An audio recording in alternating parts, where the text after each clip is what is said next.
Buenas tardes. Bien, en la jornada de hoy vamos a estrenar un formato que de alguna manera nos va a permitir poder escuchar y aprender de investigadores que por la lejanía en la que se encuentra sería imposible acercarnos a nuestra ciudad. El hecho de que el pasado año la celebráramos a través de internet, ¿sí? ¿Me oís bien ahora? Sí. Digo que el hecho de que el pasado año las conferencias se emitieran a través de internet, pues nos ha permitido este año, ya no lo dirán ustedes, si merece la pena hacerlo, traer este tipo de conferencias que antes no se nos había ocurrido. Y es que hay muchos investigadores sobre la historia de Zafra o el entorno de Zafra que es imposible traerlo. El profesor que nos va a dar la conferencia hoy vive en México. Por tanto, traerlo tendría que ser una casualidad que estuviera por aquí. De cualquier forma, si hubiéramos tenido fondos para traerlo, habría venido encantado, porque bueno, su trabajo en torno a los Cristos de Caña, pues de alguna manera habría completado ese trabajo que él viene desarrollando desde hace mucho tiempo. Para nosotros, los cronistas de Zafra, como organizadores de esta jornada, era fundamental traer a ellas al doctor don Pablo Francisco Amador Marrero, que es el primer estudioso que puso de relieve el valor del Cristo yacente de la antigua colegiata de Nuestra Señora de la Candelaria.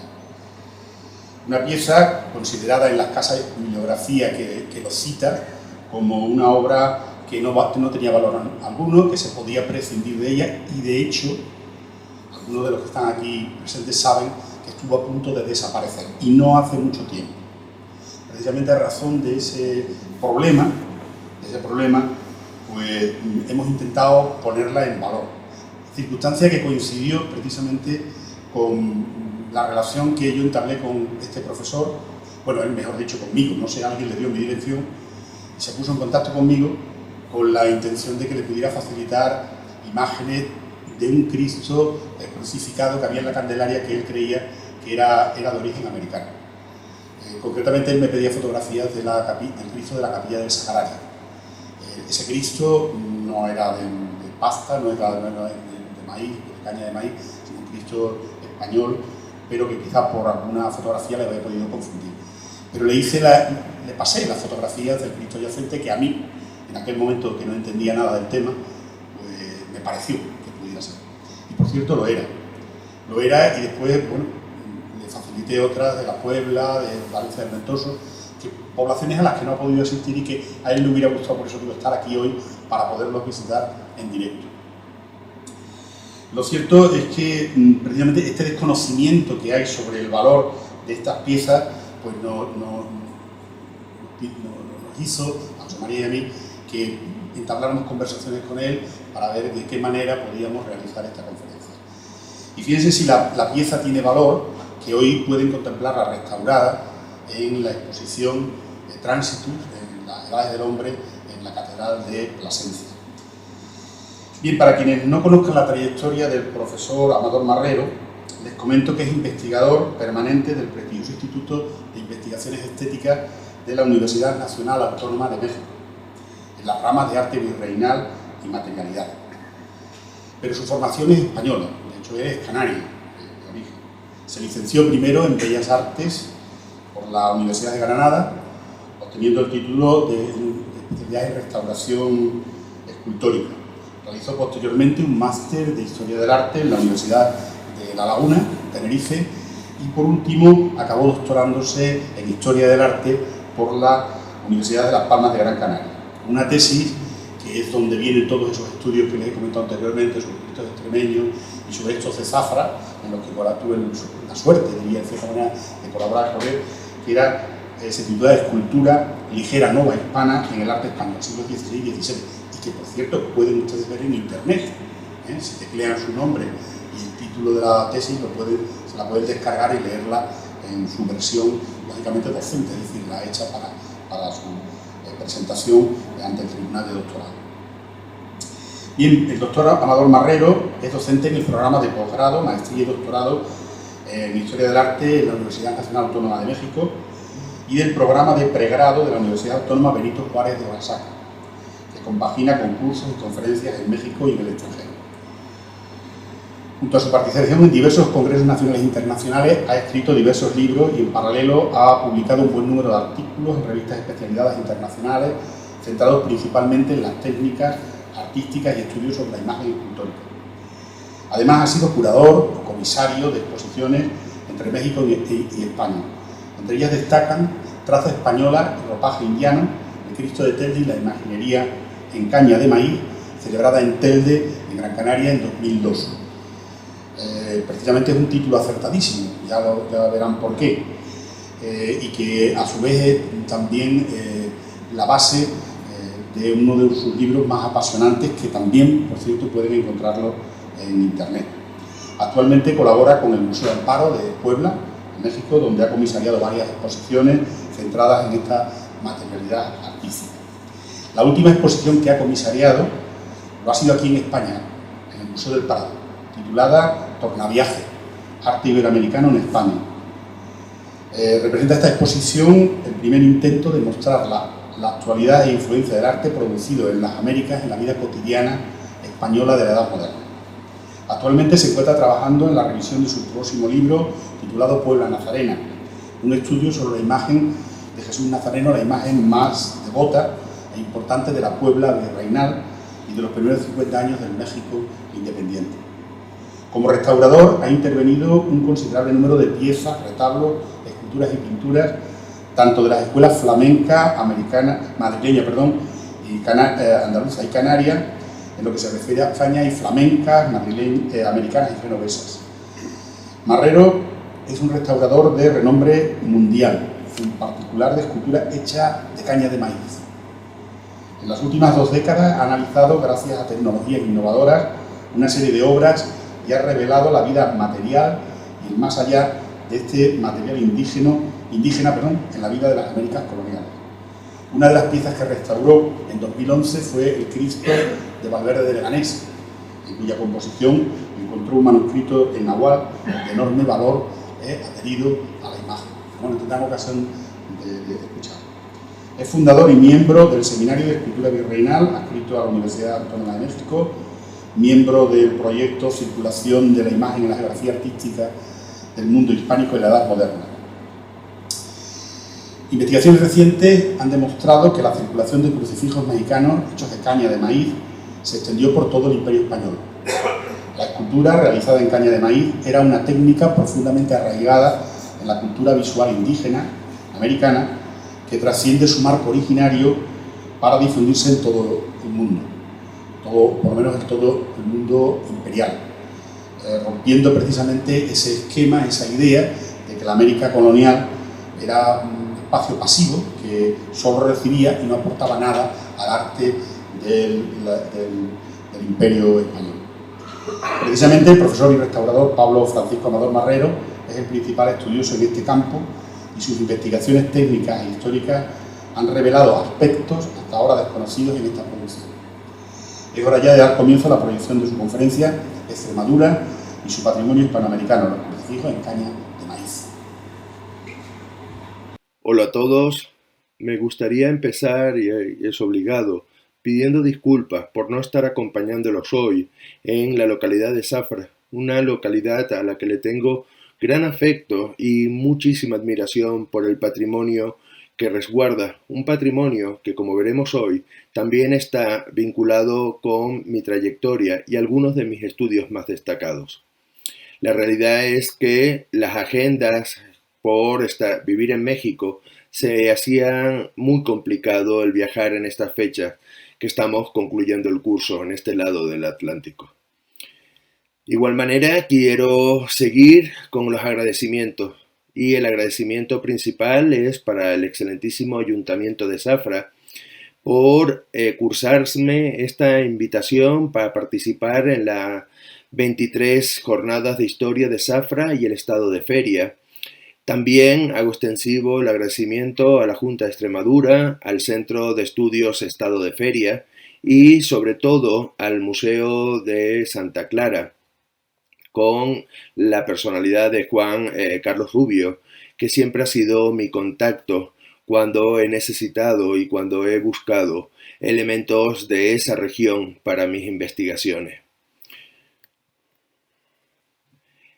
Cuando se me cursó la invitación, tenía claro que lo que tenía que hablar es del patrimonio hispanoamericano.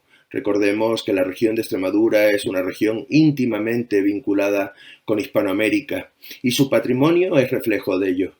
Pero entre ese patrimonio que ya ha sido abordado por diferentes investigadores de diferentes calados y con diferentes alcances, lo que hoy les traigo es un estudio sobre unas imágenes que hasta hace poco tiempo no llamaban la atención o no eran lo suficiente valoradas: los crucificados en caña de maíz.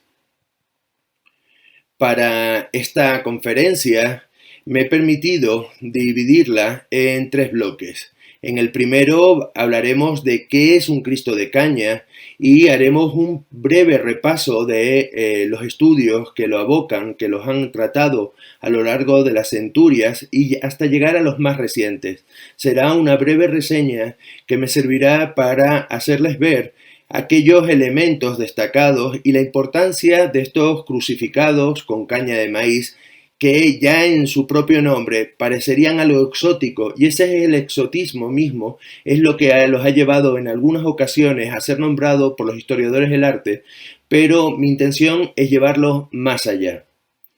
Para entender bien qué es un Cristo de caña, en la segunda parte de esta conferencia les pondré como ejemplo cómo se construyen los Cristos de caña. Son imágenes ciertamente complejas y para hacérselos explicarme mejor, he utilizado la restauración del Cristo de la Misericordia de Valverde de Leganés, en Badajoz, que realicé junto con mi colega Pilar Morillo en el año 2011.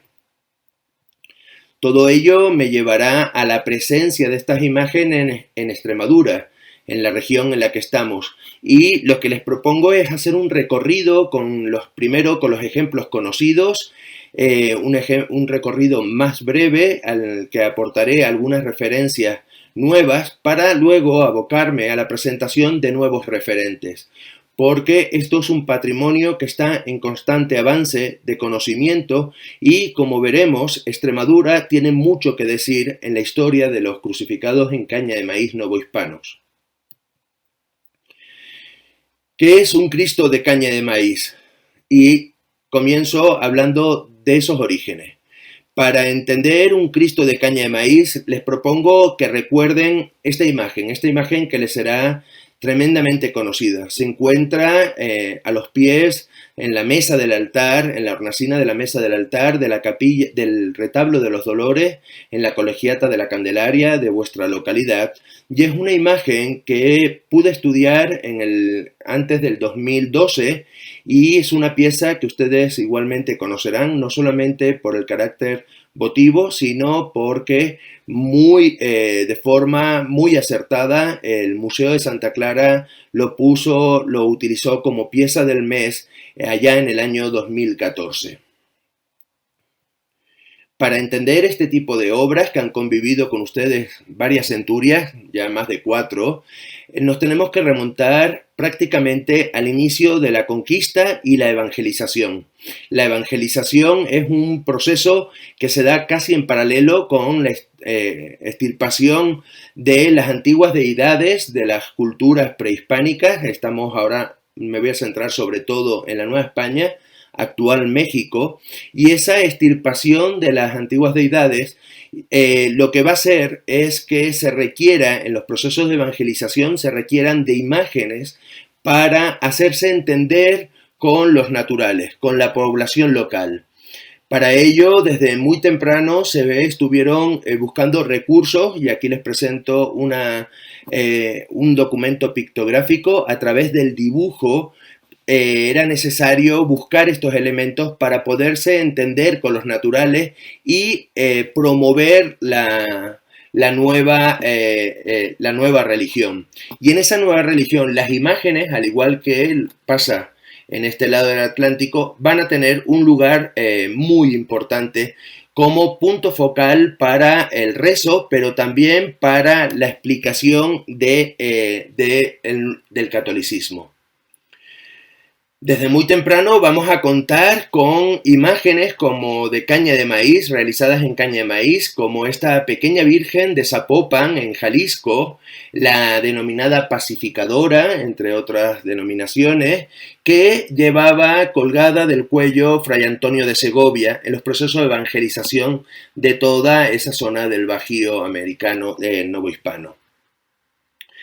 La escultura en caña de maíz, gracias a una serie de referencias de algunas crónicas, incluso muy tempranas en el siglo XVI, se han vinculado con la cultura tarasca, aunque la realidad es que se prefiere denominar purépecha del estado de Michoacán. Esta cultura, que es muy diferente a las que estamos más acostumbrados, a aquellos que conocen México o aquellos que han oído algo de México, no son las culturas de la meseta central, no son mayas, no son esas culturas que quizás nos pueden sonar. Estas están muy focalizadas alrededor del lago de Pátzcuaro, y siempre se ha vinculado, desde algunas crónicas tempranas, se vincularon que ellos fueron los que inventaron la técnica de la caña del maíz.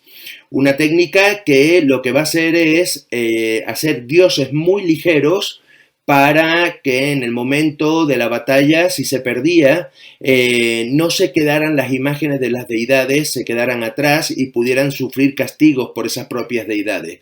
Estos son dos ejemplos de un manuscrito que se encuentra en la biblioteca del Escorial y que habla de esta cultura purépecha.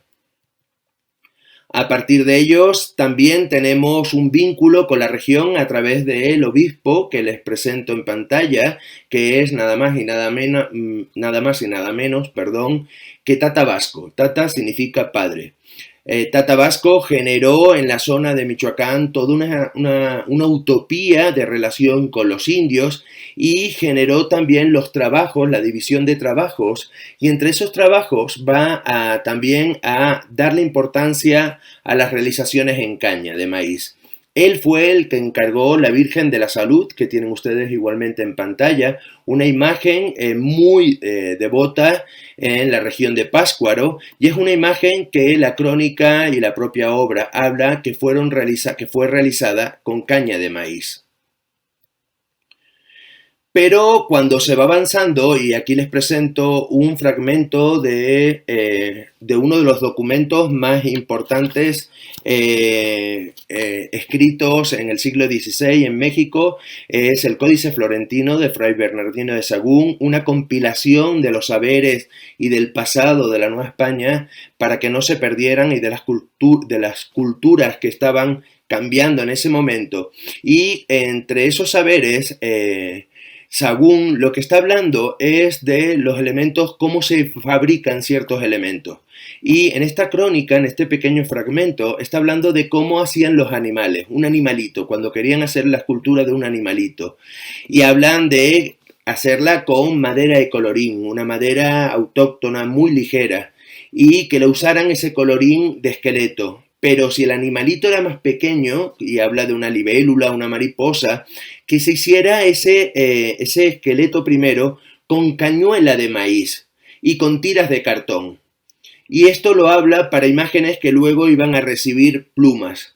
La plumaria es otra de las aportaciones a la historia del arte de ese encuentro entre los mundos americanos prehispánicos y ese giro del arte prehispánico hacia la época hispánica. Esa cita es muy importante, y esto posiblemente esté pasando en Tlatelolco. Tlatelolco es la ciudad, prácticamente ahora pertenece a la Ciudad de México, y estaba junto a la gran ciudad de Tenochtitlan. A lo largo del tiempo se van a suceder cronistas que hablan de algunos autores, que hablan de algunas imágenes, pero para lo que hoy nos interesa me voy hasta el siglo XIX. A mediados del siglo XIX, cuando en un gran temblor que asoló la Ciudad de México, cayó la cúpula de la iglesia de Santa Teresa, cayó sobre la imagen que tienen ustedes en pantalla, el Cristo Santa Teresa, y fue a través de una minuciosa restauración casi científica, como las que hacemos actualmente, de los fragmentos del Cristo, que quedó registrado cómo era el proceso de manufactura y cómo se restauró. Gracias a Alonso de Velasco conocemos cómo se fabricaban las piezas de caña de maíz. Luego llegará en el siglo XX, serán dos personajes fundamentales, Julián Bonavit y Pedro Benítez. Julián Bonavit es un antropólogo de la región de Michoacán y Pedro Benítez es un presbítero de la isla de Telde, de la isla de Gran Canaria, de la localidad de Telde, donde se encuentra el Santo Cristo. Un Cristo que él descubre que es de caña de maíz y le pide información al obispado de Michoacán por algunas lecturas que ha hecho, y desde Michoacán, desde el obispado, le remiten a Julián Bonavit. La relación de lo que le escribe Julián Bonavit a Benítez, lo que va a hacer es recuperar ciertas leyendas como que eran imágenes michoacanas, leyendas como que dentro de estas piezas muchas veces se escondían ídolos de oro, para que los indígenas o las culturas prehispánicas o los naturales, rezando al Cristo, rezaban a sus deidades. Eso conllevó una intervención en el Cristo por parte de Pedro Benítez y finalmente la restauración que me tocó acometer a mí a finales del siglo pasado. Pero esas historias, esas tradiciones que parten de los documentos históricos, pero también de este momento, va a ser fundamental para la tradición de las imágenes prácticamente hasta no hace tanto tiempo. A la vez que tenemos los autores anteriores, también contamos con importantes plumas como la de Andrés Estradajaso o Luis Enrique Orozco. Estradajaso lo que va a hacer es recopilar las imágenes, recopilar y hacer un análisis crítico, ir añadiendo elementos a la historia de estas imágenes desde un punto de vista directo sobre las obras y de las tradiciones, mientras que Luis Enrique Orozco lo que va a hacer es aportar sobre todo una nómina amplísima de imágenes para la Nueva España.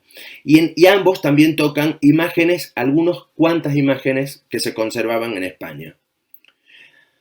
Ese conocimiento técnico va a ser aumentado a partir de este cuaderno técnico que publicó el Museo Franz Mayer de la Ciudad de México, que es la restauración de una imagen que se encuentra en el convento de Churubusco, en el convento de las Intervenciones, y que va a estar sobre todo dirigido por Rolando Araujo Suárez, un restaurador de la Coordinación Nacional de Restauración, que estuvo atento a todo aquello que le iba dando la imagen y que hizo comparaciones con esas tradiciones y ese conocimiento que hasta ese momento se tenía, y fue aportando tipologías de piezas y fue aportando tecnologías de piezas. Un profesional, Rolando Araujo, al que considero un maestro referente para mis investigaciones posteriores. En ese ámbito, y luego va a aparecer el Imaginería Indígena Mexicana, que es una exposición a partir de un centenario en la ciudad de Córdoba, aquí en Andalucía, en España, que lo que vamos a encontrarnos es una actualización y recuperación de múltiples estudios, entre ellos de Joaquín Sánchez Ruiz, un profesor de la Universidad de Granada, que había hecho un trabajo muy meritorio sobre las historias de estas imágenes. A su vez se recupera lo señalado por Rolando, se corrige y se van sumando. Un libro publicado por Cajasur que va a ser fundamental también porque va a generar un parteaguas del que van a partir nuevas publicaciones con miradas muy plurales, como la de Sofía Velarde, una estimada amiga y colega de Michoacán, que va a tener 2 libros, Imaginería Michoacana en Caña de Maíz, que va a corregirlo en una segunda edición y que va a aportarnos infinidad, no solo de obras de la región de Pátzcuaro y de la zona de Morelia, que es donde se situaba la cultura purépecha, sino también de tecnologías y de su propio conocimiento a partir de la experiencia con estas obras. Dentro de ese ámbito y a la par llegarán mis estudios. El primero es traza española, ropaje indiano, que es todo el proceso de restauración del Cristo de Telde, el Cristo del que les hablaba de Gran Canaria, donde atiendo a la materialidad, pero también hago un repaso.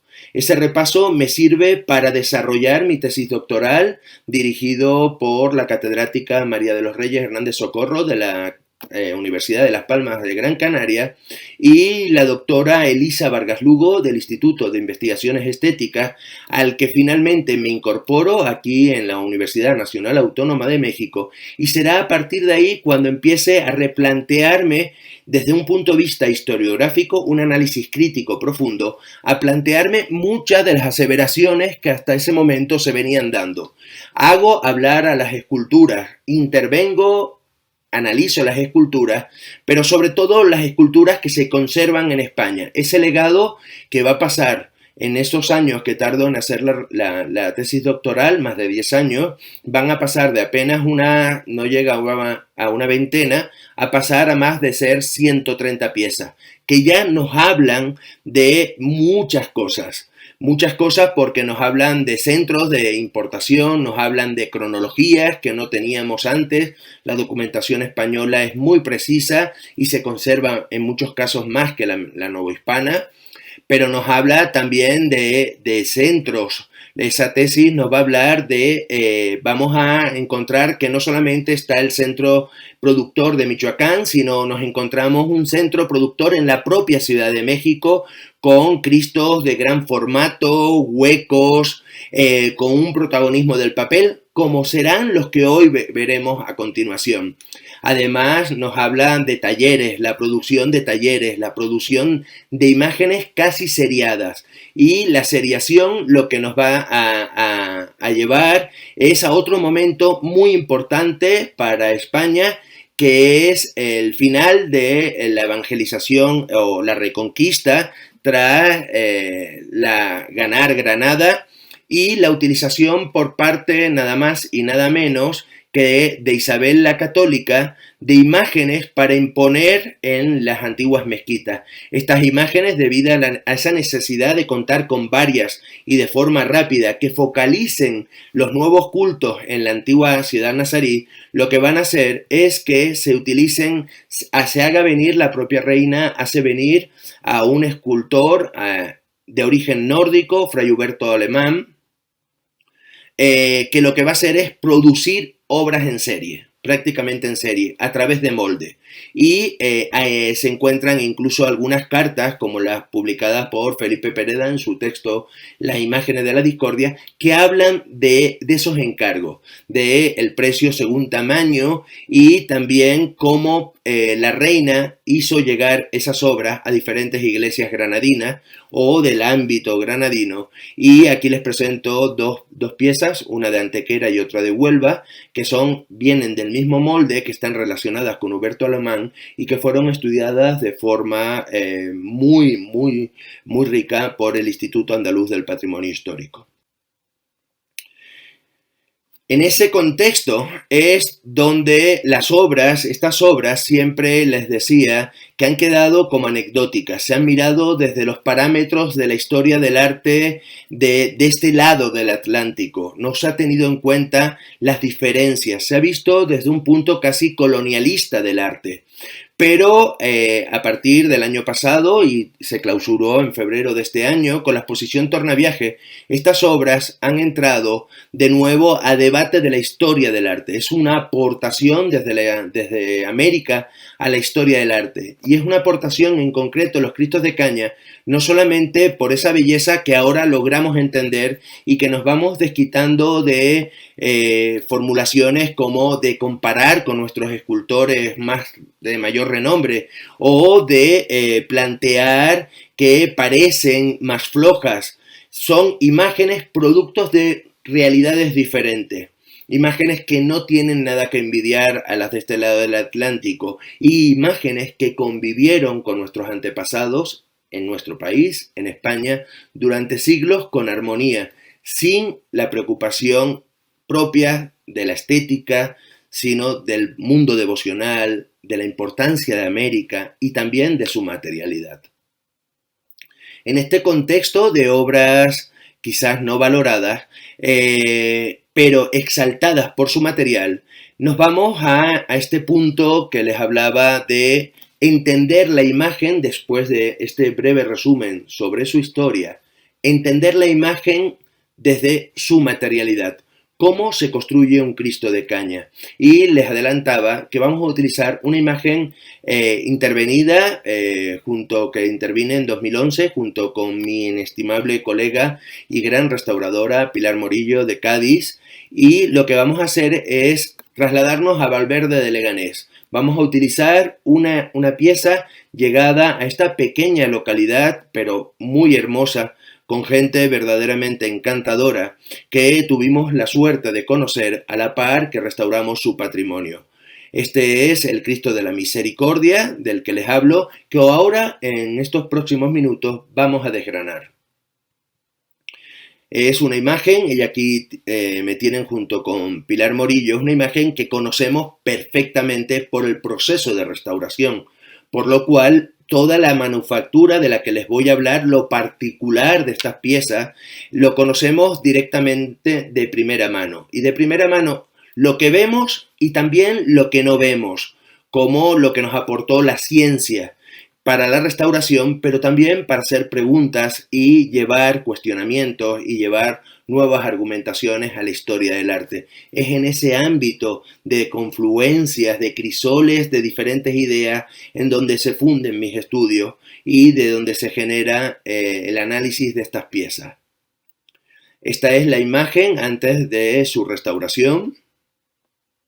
Una imagen que lógicamente había sufrido el paso del tiempo, una imagen que se mantiene en culto, una imagen que tiene más de 4 siglos, casi 4 siglos y medio, posiblemente esté sobre los 430 años ya de antigüedad, y es una imagen que ya había sido repolicromada y que había sido intervenida en diferentes ocasiones para conservarla y seguir manteniéndole el culto. Son imágenes que, como verán, tienen unos materiales muy propios, pero que han aguantado el paso del tiempo, el uso, la veneración y hasta incluso otros elementos que no les adelanto.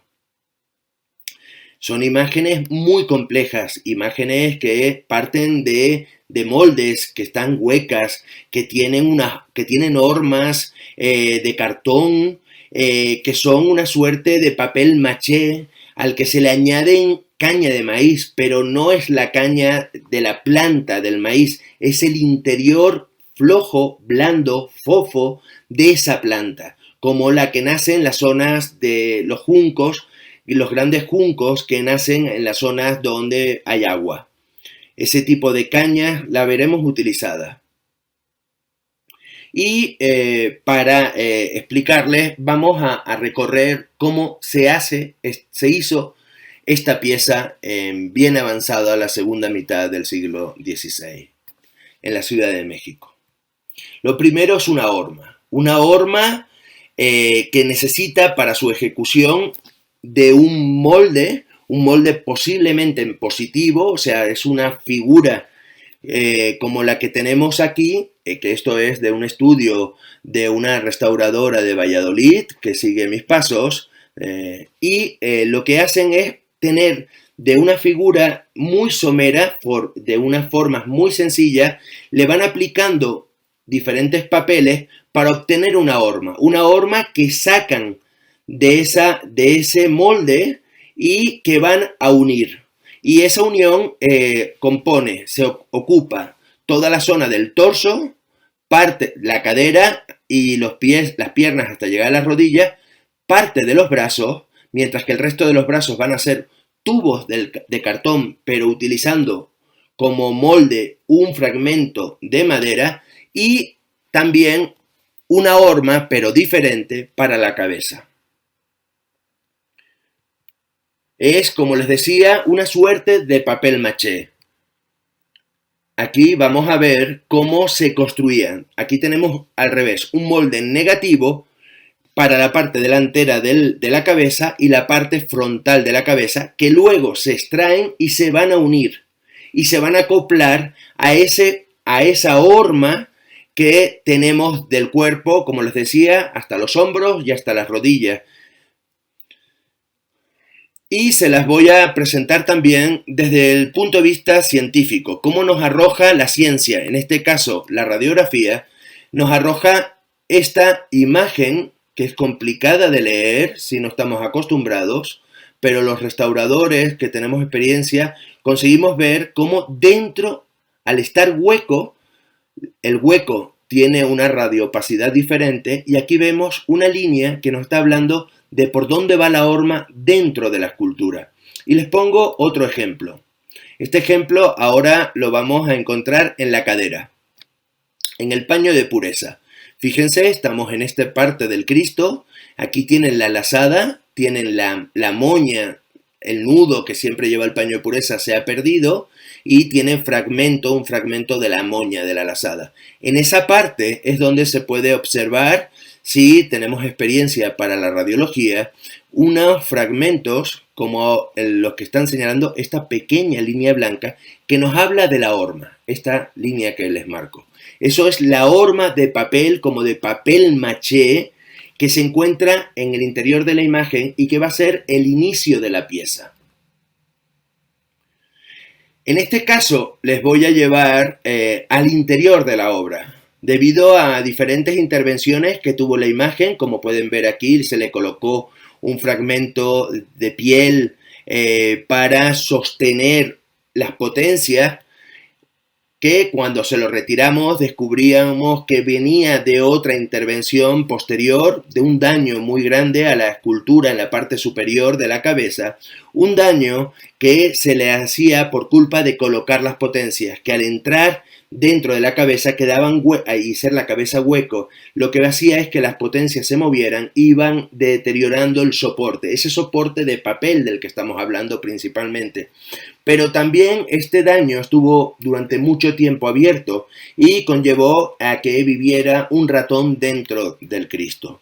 Y ese ratón lo que hizo fue a su vez horadar y deteriorar más la imagen. Pero también conllevó a que pudiéramos entrar, una vez retirado todos los elementos añadidos, fragmentos de metal, papeles, de todo tipo de elementos que hicieron para poder compensar que las potencias se movieran, incluso la piel, las pieles que les he dicho, y nos facilita entrar en la imagen. Tenemos que entrar para saber el estado de conservación y aquí encuentran la oquedad, todo el interior de la cabeza y en este caso también del cuello y todo el torso, como les decía, es hueco. Eso nos lleva adentro y aquí les muestro cómo es el interior de ese Cristo. Un Cristo totalmente hueco.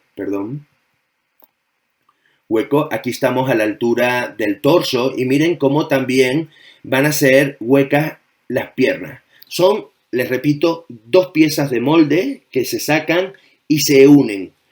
Y en esa unión, y gracias al Cristo, encontramos cómo se unen. Y se unen a través de una costura.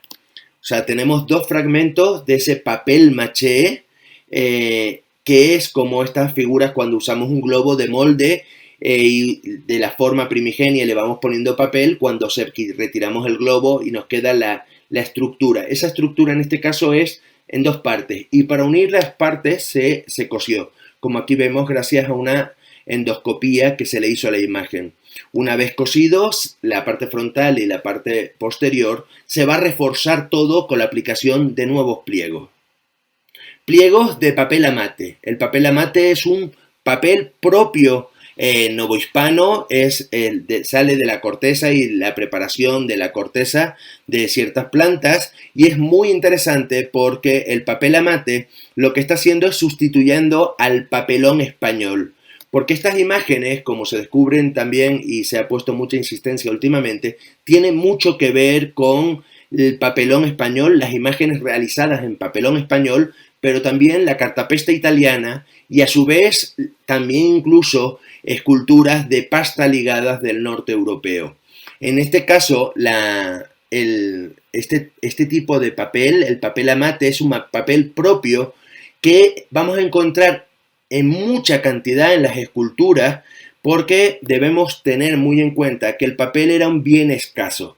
en la Nueva España temprana, en la Nueva España del siglo XVI. Sobre el papel se ejerce un control por parte de la corona para el cobro de impuestos. Entonces los autores, los talleres de estos crucificados se vieron abocados a utilizar fragmentos de papel y reutilizar papeles. Y en esa reutilización, y gracias al ratón que desprendió parte de la pared, encontramos dentro del propio Cristo lo que se denomina papelote. El papelote es la reutilización de papeles, así lo dice la Real Academia Española de la Lengua, es la reutilización de papeles de desecho para construir otras cosas como imágenes, como las de papel maché que les decía. Y es interesante porque son imágenes sobre todo de tipo tributario, de pagos, que una vez realizados y en ese momento en donde todavía se sigue utilizando las formas en las que ellos escribían, los naturales, escribían sus pagos, también se los van a hacer llegar a los españoles y se van a mantener y van a tener cierta vigencia. Y no van a ser los únicos ejemplos, el que encontrado por el ratón, que descubrimos Pilar y yo, pero se debe al ratón que retiró la primera capa de papel para hacerse su nido dentro del Cristo. Tenemos historias y la bibliografía habla de otros elementos de este tipo, de documentos encontrados en los Cristos, como el caso del Cristo Mexicalcingo, de un temblor pero de mediados del siglo pasado, que debido a su deterioro tan notable, un investigador muy prestigioso descubrió en el interior que estaba completamente lleno de códices escritos en náhuatl, que es el idioma propio de la Ciudad de México en la época prehispánica, y es un náhuatl hispanizado, con caracteres muchas veces latinos, pero también con fragmentos de estos dibujos que utilizaban ellos como escritura.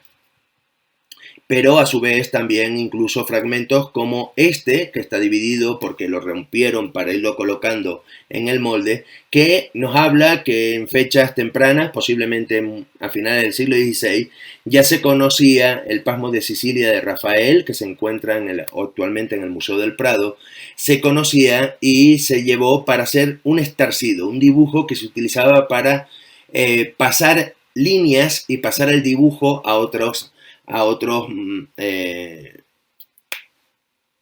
¿cómo decirlo?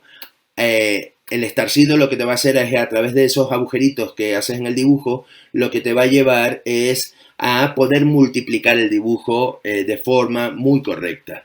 Aquí les presento el cuadro actualmente en el Prado y el dibujo. En el Cristo de Telde, que tuve la suerte de restaurarlo a finales del siglo pasado, también encontramos en una intervención que tuvimos que hacer la parte posterior de la cabeza para retirar toda una intervención anterior que estaba dañando la imagen, descubrimos que dentro también estaba hecho de papelotes, con papeles con códice. Esos papeles que lo que reflejan son, en este caso es un principal sentado, un señor principal. Aquí tienen esos glifos, esa forma de trabajar el idioma a través del dibujo, y fíjense como el paño de pureza era un documento casi como un registro de hacienda. Son pagos de tributos. En este caso, el señor Mano Hígado, que es este personaje sentado, un principal, por la forma de ir tocado y el petate sobre el que se encuentra sentado, los pagos, su nombre, Hígado y Mano, y la localidad, que es Altepelt, cerro con 2 afluentes de agua. O el que restauró y en el que yo colaboré, el Instituto Andaluz del Patrimonio Histórico, hace algunos años, el Cristo de Bornos, que es la imagen más antigua que conocemos llegada a España en 1553, y que en su paño de pureza, debido al mal estado que presentaba antes de la restauración, y aquí se los enseño, fue restaurado por Joaquín Sánchez, un restaurador asentado ahora en Almería, un grandísimo restaurador que hizo un trabajo verdaderamente espectacular a la altura de su institución, y que descubrimos que en el paño de pureza se utilizaban estos códices, se reutilizaban estos códices. Aquí lo que están encontrando son los personajes de lado con sus glifos con los elementos que los identifican, lo que están pagando, cacao, mantas y también su transcripción en castellano. Y seguimos con la tecnología. Para los brazos se utilizaron tubos de cartón y dentro de esos tubos fragmentos de madera que afianzan el tubo, y es una madera ligera, una madera que ahora veremos, y es el alma de ese tubo y es el que se inserta en los hombros y además ayuda a que la imagen venga desarmada. Es la guía para la colocación de los hombros y le da también fortaleza, teniendo en cuenta que son crucificados. Aquí vamos a ver en el ejemplo que tratamos de Extremadura, vemos perfectamente por dónde va el perno, ese perno de madera. Y seguimos en su construcción para las manos y para los pies, debido a que son zonas que necesitaban mayor rigidez, que iban a aguantar la presión de la cruz, que iban a ser los puntos fundamentales de agarre de la imagen a la cruz. Se utilizó frecuentemente la utilización de una madera de tipo balsa, una madera muy ligera que se llama colorín, que deriva de este árbol, y es una madera que aporta rigidez pero no aporta peso. Porque estas imágenes, donde las están viendo, y aunque pesan muchas de ellas más de 2 metros, no pasan de 7 kilos. Y no pasan de 7 kilos porque están vinculadas al uso procesional. Seguimos con la estructura de cómo están construidas las piezas y teniendo ya esa primer sección del Cristo, lo que van a hacer es buscar volumen. Y frente a la ausencia de papel, van a reutilizar, conocedores y sabedores de la técnica, van a utilizar la cañeja del maíz, que son estas partes blandas del interior de la planta del maíz. No es la mazorca, es la planta del maíz. El tallo, cuando se abre, los fofos. Esto lo vamos a encontrar que se va colocando y va a sustituir el papel. Recuerden que no tenemos mucho papel, que el papel es un elemento caro, y lo que va a dar es volumen, mayor volumen. Y sobre él y de la misma material, aquí ven una tomografía de una pieza en caña de maíz. Esta es la parte interior, hueca. Esta es el alma de papel y estos son las cañejas, esos fragmentos todo ordenados para dar volumen. Cuando ya tenemos volumen, lo que necesitamos es forma, y esa forma la conseguimos modelando y moldeando, en esta ocasión, la pasta de la propia caña. Así se hacen sobre todo las imágenes en la Ciudad de México. Hacemos un repaso, la zona hueca, el alma, esa horma interior de papel maché, de papelón. A su vez tenemos la pasta de la caña y la caña, pero en el Cristo de Leganés, de Valverde, aparece una subsección de materiales, que es la pasta de madera. La pasta de madera, al igual que se estaba haciendo en España, y es la única vez que la hemos podido localizar. Sobre ello se va a policromar. Esta es la imagen en restauración. Les decía que tiene una intervención posiblemente del siglo XVII, que respetamos debido a su calidad, pero también al mal estado de la inferior, y en las policromías siguen los mismos procesos que se seguían en la escultura típica hispana, y la utilización de materiales con aportaciones, por supuesto, de materiales autóctonos, al igual que la caña. Y fíjense cómo cuando estuvimos haciendo las limpiezas llegaron a aparecer fragmentos de decoración en el paño de pereza, que lo que nos hablan directamente es que siguen los estofados propios y los estilos de estofar, de decorar las prendas, como los hacían en este lado del Atlántico. Y así quedó, para que no se queden con esa sensación de la imagen a medio limpiar. Y nos vamos al tercer punto, su presencia en Extremadura.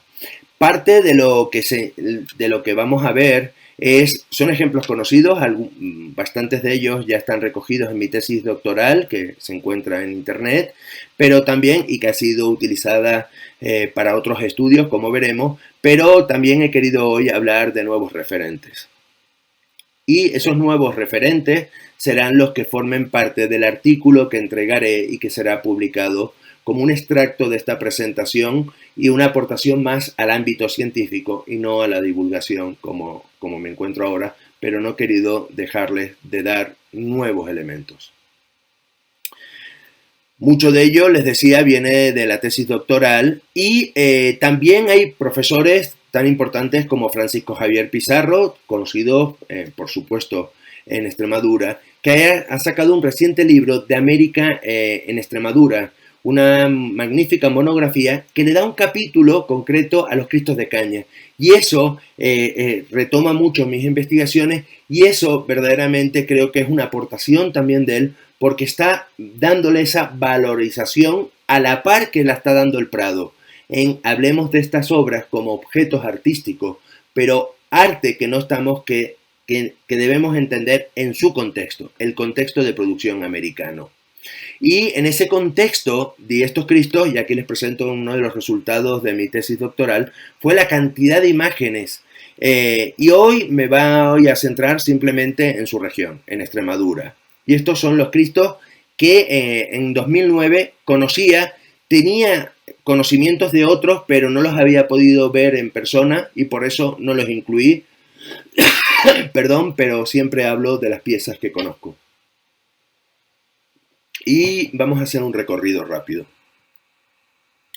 Y de Zafra, donde se encuentran, nos vamos a la cercana localidad de Santos Maimonas, que será posiblemente la pieza que más les suene a ustedes, junto con el Cristo de la Candelaria, de la Iglesia de la Candelaria de Zafra, de las imágenes de caña de maíz que más próximo tienen y puede ser que conozcan más fácil.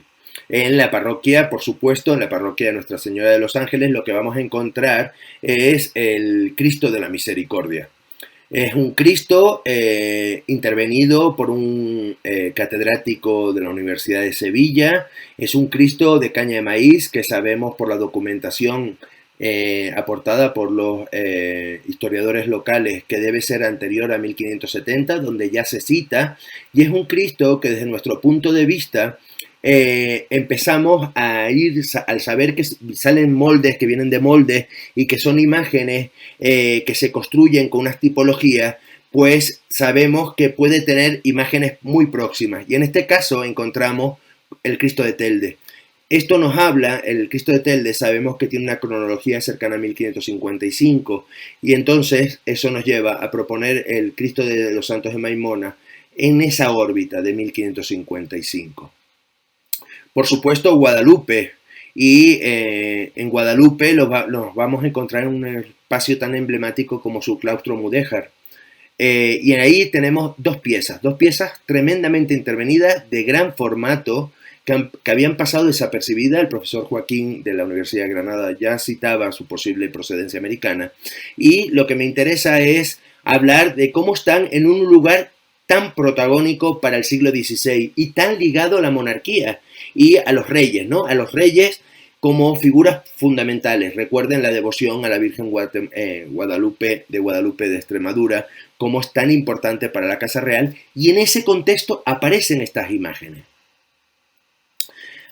La conocerán todos, por supuesto, es un orgullo para ustedes y verdaderamente para todos aquellos que la visitamos.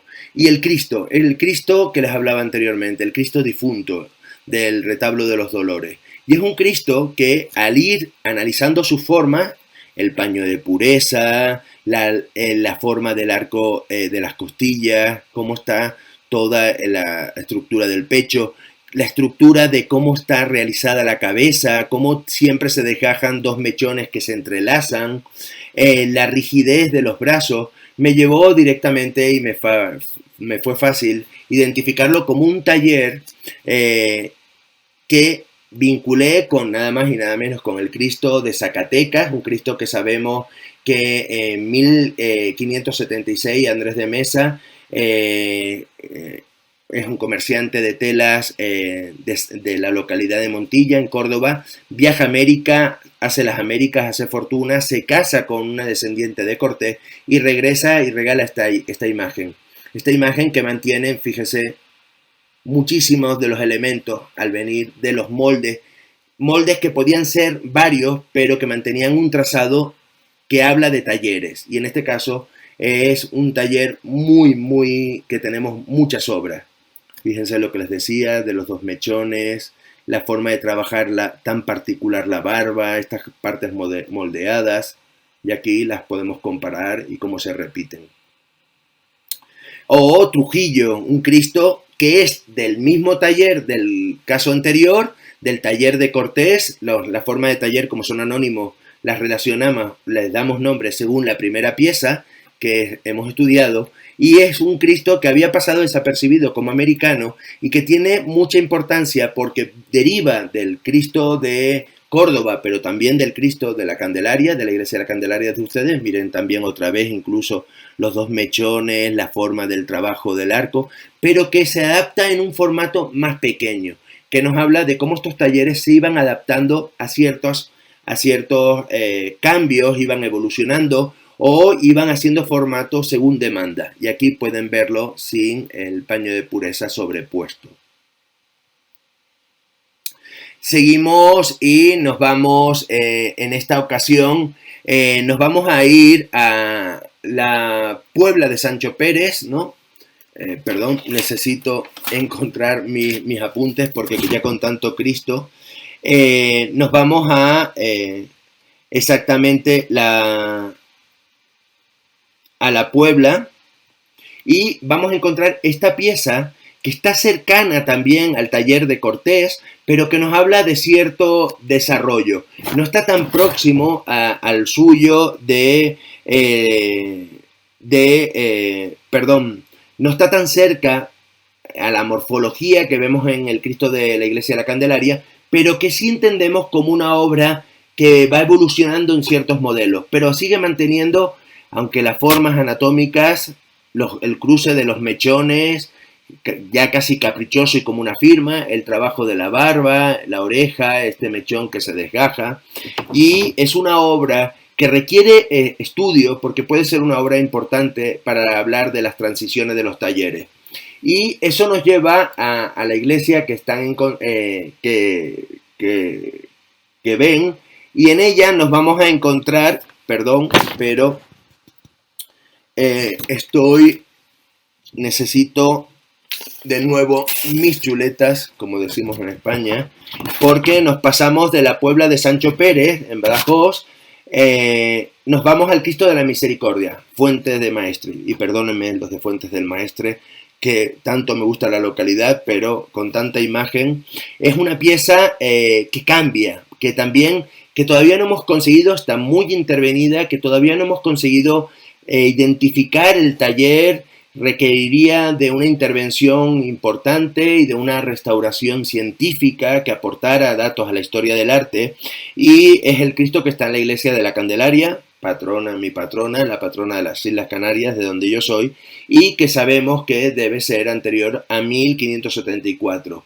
Es una pieza del que no le hemos encontrado por ahora hermanos o piezas similares, como en el caso anterior del Cristo de Cortés, pero es una obra que tiene todavía mucho que decir desde Extremadura. Y en la misma localidad nos vamos a encontrar este Cristo. Es un Cristo también indiano. Este se encuentra en la iglesia de San Juan, en la Cofradía de los Dolores, y que sabemos, gracias a su restauración, que cambia tecnológicamente. Y es un Cristo casi ejecutado completamente en tela. Y es un Cristo americano. Pero sigue manteniendo esa ligereza. Esos cambios de tecnología son muy importantes para nosotros, para ir construyendo la historia final sobre estas imágenes. Una historia que, les insisto, Extremadura, a través de sus ejemplos, como este Cristo magníficamente restaurado por Merchar García, a la que le debo en su momento, la documentación, tiene mucho que decir y un lugar para nosotros. Pero si hablamos de lugares, nos vamos al Cristo del Sagrario, de Fuentes de Canto, ¿no? Todos conocidos por el pintor.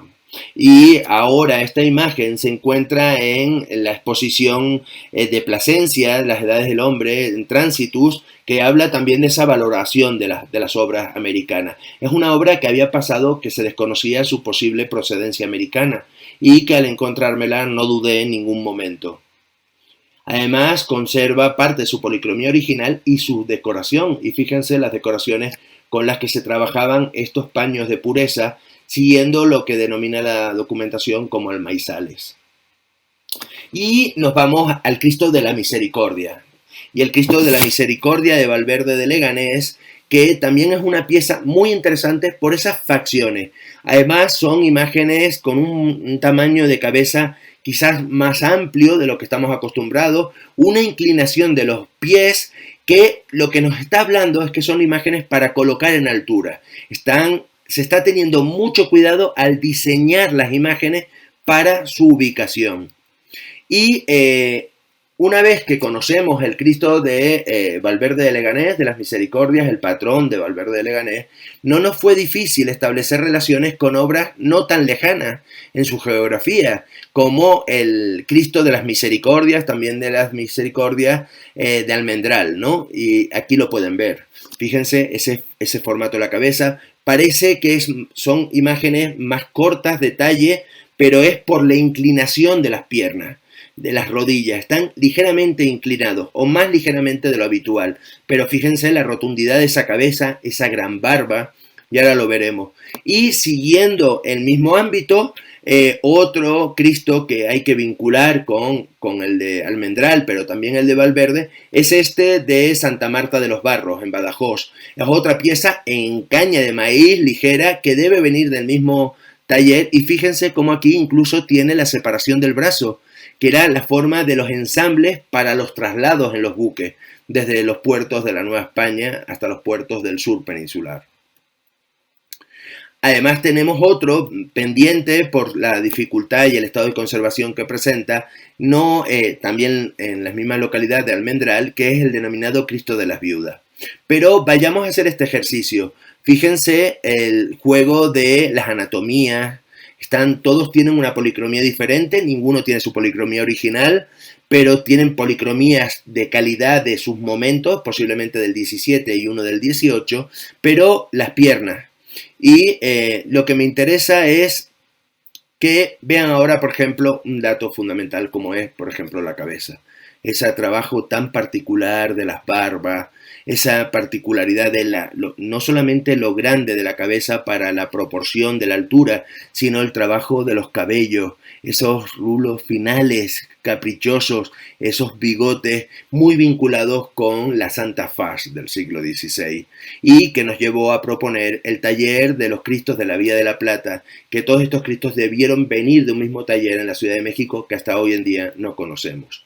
Y nos vamos al final, entramos en la recta final y nos vamos a esos nuevos referentes que les decía como aportación para el día de hoy y que desarrollaré en el texto. Pero me gustaría empezar haciendo un reconocimiento a Juan Ignacio Clemente y a Ángel Bernal por el estudio, la lucha por la recuperación de esta imagen que también se encuentra en los Santos de Maimona, y es el Cristo de la Sangre, una pieza difícil de catalogar, pero cuyo ahínco ha dado el resultado de encontrarnos ante lo que es prácticamente seguro, un nuevo imagen en los Santos de Maimona, en la iglesia del Ángel, de este vínculo con América.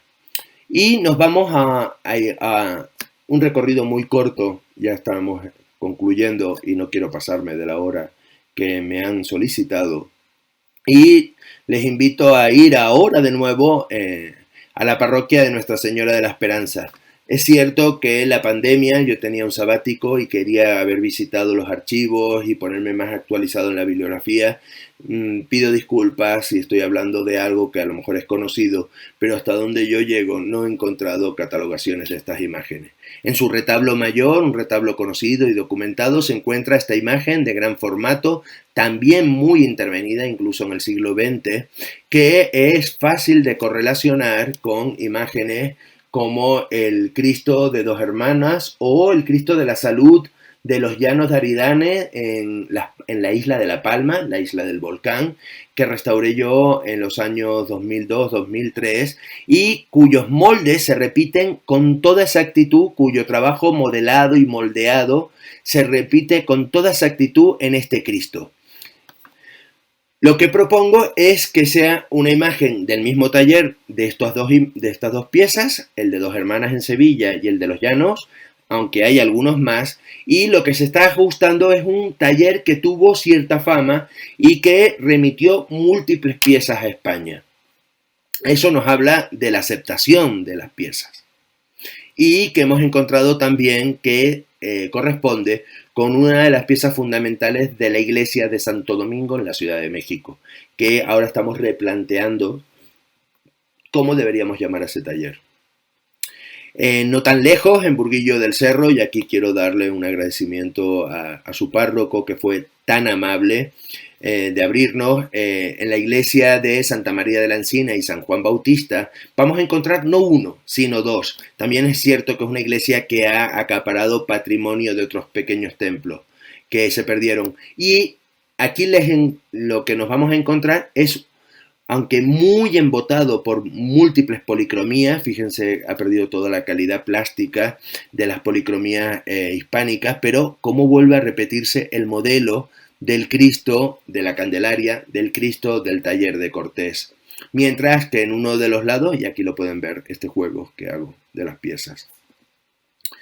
Mientras que Sin salir del templo nos vamos a encontrar con esta obra que se ha planteado quizás más remota, pero que pensamos que tiene que ser de mitad del siglo XVIII y es una obra articulada, también muy intervenida, pero es muy fácil de encontrar y de analizar y de descubrir por la parte que corresponden a toda la estructura de acartonada, la forma de trabajar, la barba y los bigotes que conservan los originales, aunque estén embotados. Y esto nos está hablando de una obra de finales, posiblemente del tercer cuarto del siglo XVI. Y concluyo con el Cristo de la Salud, un Cristo que también me interesó, es un Cristo que sé que alguien también lo ha estado estudiando, se ha restaurado, está en Cabeza de Vaca, en la iglesia de Los Ángeles, y es el Cristo de la Salud, y es un Cristo de menor formato que fue restaurado, y en la restauración me interesó mucho que le dejaran unos cantorales que habían reutilizado para hacerle la lazada. Al establecer los vínculos con esta pieza y al ver claramente cómo está ejecutado esa forma de trabajar el cabello, este mechón que parece que no es suyo si lo relacionamos con las formas de ese arco tan trabajado de la barba o la anatomía más somera, pero también el formato nos lleva a poder establecer relaciones como con un Cristo que igualmente ha pasado, y aquí les presento posiblemente un nuevo taller con una identidad propia formal, que es este Cristo que se encuentra en la entrada del altar mayor, de la capilla mayor del convento de la Madre de Dios en Carmona, en la localidad de Carmona, en Sevilla, y que cuando los comparamos y los ponemos a la par, se puede establecer las perfectas coincidencias que nos están hablando, que vienen del mismo molde, un molde que tendremos que decidir, o un taller que tendremos que decidir si estamos hablando de Extremadura o de Carmona. Y concluyo con lo que hay que hacer. Y me permito presentar esta pieza que también está en Villafranca de los Barros, en Badajoz, que buscando fotografías para preparar esta presentación entre mi archivo y también internet, volví a reparar en ella, y ¿es un Cristo de caña o es un crucificado en papelón español? Eso nos tiene que decir cuando se intervenga con criterio y cuando lo intervengan con profesionales que entiendan esta materialidad. Para concluir, quiero hacer una llamada de atención sobre este patrimonio. Un patrimonio con el que ustedes conviven, un patrimonio que une a ambos lados del Atlántico, a través de un arte que cada vez se valora más, aunque ustedes siempre le han tenido gran devoción. Simplemente dar las gracias de nuevo a la invitación y disculparme por no estar con ustedes. Me hubiera gustado disfrutar mucho, aunque sé que está haciendo calor. Pero volver a Zafra es uno de mis pendientes, y volver a recorrer Extremadura, redescubriendo imágenes, llamando a América para muchas de estas imágenes, es una obligación como investigador del Instituto de Investigaciones Estéticas de la UNAM, y la difusión que tenemos que hacer de ese patrimonio compartido. Muchísimas gracias.